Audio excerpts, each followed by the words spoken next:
मामल्लपुरम। मामल्लपुरम अपने पल्लवों के अखंड मंदिरों के लिए जाना जाता है। हर्षचरित 7वीं शताब्दी की शुरुआत में हर्षवर्धन थानेसर का शासक बना। हर्ष के शासनकाल के बारे में जानकारी बाणभट्ट द्वारा लिखी गई हर्ष की जीवनी हर्षचरित में भी मिलती है। चीनी तीर्थयात्री ह्वेनत्सांग ने हर्ष के दरबार में काफी समय बिताया था। दक्षिण भारत में शासक सातवाहनों के पतन के बाद दक्षिण में छोटे छोटे राज्य उभरे। इनमें चालुक्य और पल्लव प्रमुख थे। समुद्रगुप्त की प्रशस्ति। समुद्रगुप्त गुप्त वंश का एक प्रसिद्ध शासक था। इलाहाबाद स्तंभ अभिलेख समुद्रगुप्त की सैन्य उपलब्धियों पर एक प्रशस्ति है। यह कविता दरबारी कवि हरिशेन द्वारा संस्कृत में रचित थी। कवि ने राजा की प्रशंसा एक योद्धा और भगवान के बराबर के रूप में की। प्रशस्ति और विभिन्न शासक। प्रशस्ति में 4 अलग अलग प्रकार के शासकों और उनके प्रति समुद्रगुप्त की नीतियों का वर्णन किया गया है। ये हैं आर्यावर्त के शासक, दक्षिणापथ के शासक, पड़ोसी राज्य जैसे असम, तटीय बंगाल और नेपाल, कुषाणों के वंशजों द्वारा शासित राज्य। प्रशस्ति। प्रशस्ति एक संस्कृत शब्द है जिसका अर्थ है प्रशंसा में। प्रशस्ति लंबे शिलालेख होते हैं जो राजाओं की प्रशंसा में लिखे जाते हैं।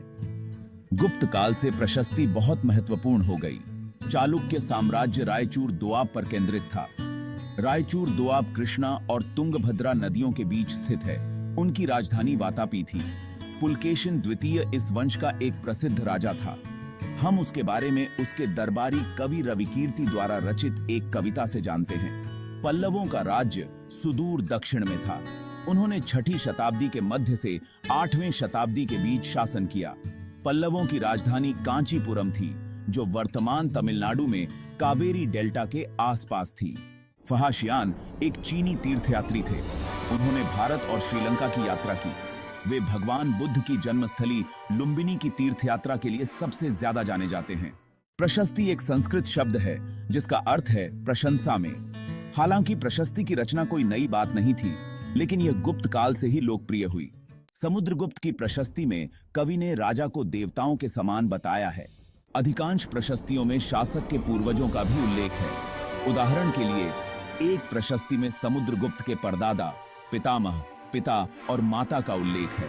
समुद्रगुप्त के पिता चंद्रगुप्त गुप्त वंश के पहले शासक थे जिन्होंने महाराज अधिराज की भव्य उपाधि धारण की थी। इस उपाधि का प्रयोग समुद्रगुप्त ने भी किया था। हर्षवर्धन ने करीब 1400 साल पहले थानेसर पर शासन किया था। अपने साले की हत्या के बाद उन्होंने कन्नौज पर भी शासन करना शुरू कर दिया। अपने शासन के प्रारंभ में तो वे सफल रहे, किंतु अंततः उनकी सफलता अधिक समय तक नहीं टिकी। पल्लव और चालुक्य दक्षिण भारत में महत्वपूर्ण शासक राजवंश थे।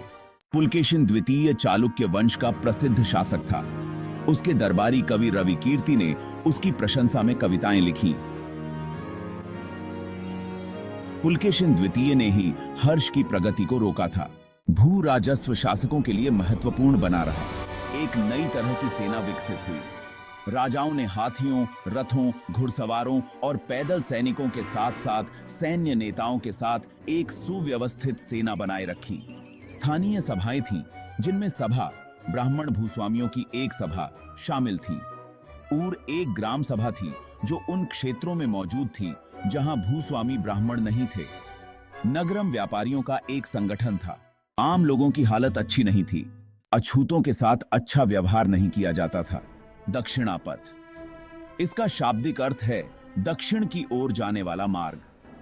यह शब्द पूरे दक्षिणी क्षेत्र को भी संदर्भित करता है।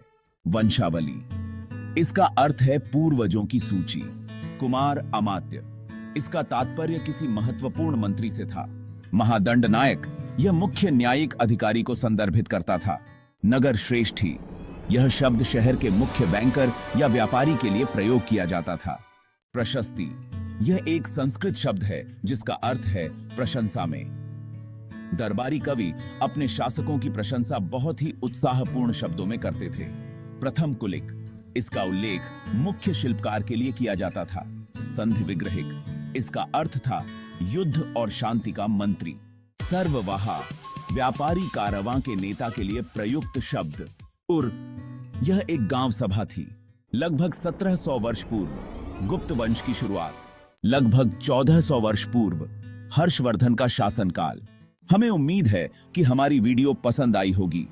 आपके पास नए राज्य और साम्राज्य कक्षा 6 के इतिहास अध्याप 9 नोट्स के बारे में कोई प्रश्न है तो नीचे एक टिप्पणी छोड़ दें और हम जल्द से जल्द आपके पास वापस आएंगे।